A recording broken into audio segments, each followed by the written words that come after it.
To the police, the sudden spate of violent murders across Seoul seemed puzzlingly different.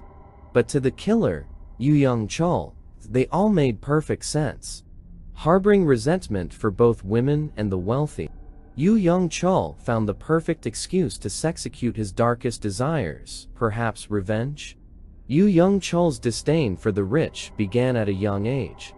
Born on April 18, 1970, he grew up poor in Gakeng County, a rural part of South Korea.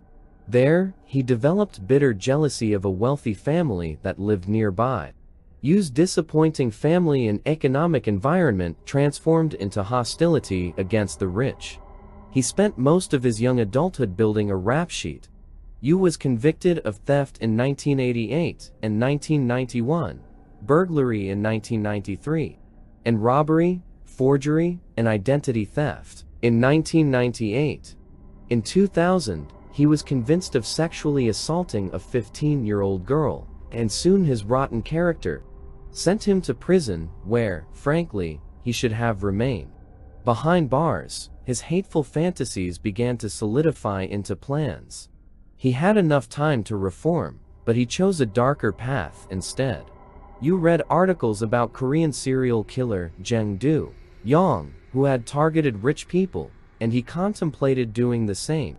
It was as if he had found his hero. Is this a sign from the universe? I'm sure he probably thought. Soon enough, Yoo's wife, a former massage parlor worker, didn't want to be associated with him. It was too much for her, so she left him. As you would expect, once again, he chose to blame his life problems on others but himself. He developed a hatred toward women. As Yoo himself later put it, women should not be sluts, and the rich should know what they have done. A bitter man indeed. After Yoo Young-chul left prison in September 2003, he began to plot his first murder. He bought weapons and practiced by killing dogs. Excited to finally enforce his power on the types of people he felt deserved to be, extinguished for his own deep-rooted self-esteem issues. So, on Sept. 24, 2003, only 13 days after his release, he struck for the first time. Like Yoo Young, you wanted to kill rich people. How dare they be rich? How dare they use their money to want to live a comfortable life? I know, mad, right? With a grin on face, ready to exert his power, he went to the upscale Seoul neighborhood of Sinsa-dong and snuck into a two-story house owned by 72-year-old Lee Deok-soo, university professor, and his 68-year-old wife. Before either could react, Yoo attacked them with a hammer and beat them both to death. From there, Yoo's murders picked up speed. He attacked again in October, killing 3 members of a family in Guggi-dong. In November, Yoo killed twice, first attacking the wife of a millionaire in Samsung-dong, then killing a wealthy man and his housekeeper in Hyeowa-dong, Jongno-gu. It was complete madness. Dare I say a madman was on the loose. Police were stumped. The victims didn't seem to be related to each other, nor had the murderer had taken any of their valuables. And aside from some footprints and grainy CCTV footage, investigators had few clues about the killer himself. Meanwhile, Yoo had started to focus on a different kind of victim, sex workers. Fueled by his hatred for women ever since his divorce, and had even considered killing his ex-wife. But his hatred escalated after his girlfriend left him. His wife had worked in a massage parlor and his girlfriend had worked in a telephone room, which often doubled as prostitution, so obviously, only sound decision, or at least according to Yoo, was to target women who reminded him of them. He started calling sex workers from Seoul massage parlors to his apartment. Once Yoo got the women inside, he had intercourse with them, and then bludgeoned them with a sledgehammer that aged custom-made to fit his grip. After mutilating their bodies into 16 pieces, he removed their fingertips to hinder identification, and he buried on a mountain near Bongwon Temple. According to Yoo, he sometimes even ate parts of his victims. He said he believed it would cleanse his spirit.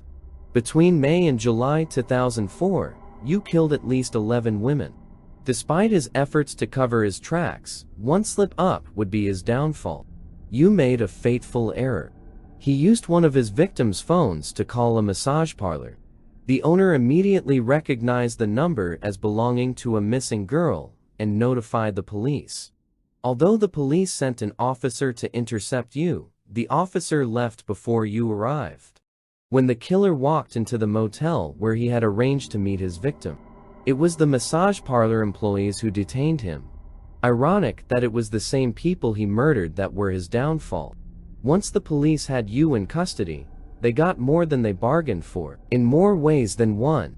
Yoo, who considered himself a smart person and claimed to have a 140 IQ, was ready to make sure he went out with a bang. He faked an epileptic fit and managed to escape for 12 hours.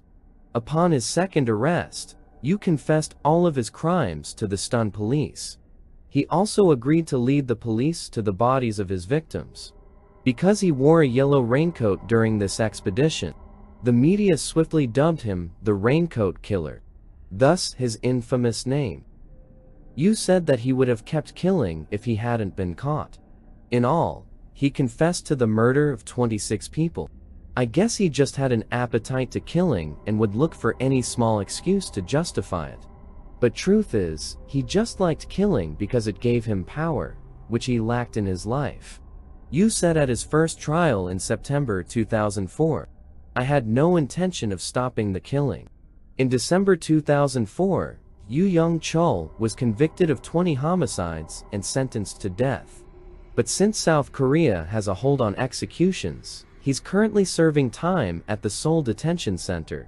Let me know, what do you think of this case? Let's discuss in the comment section.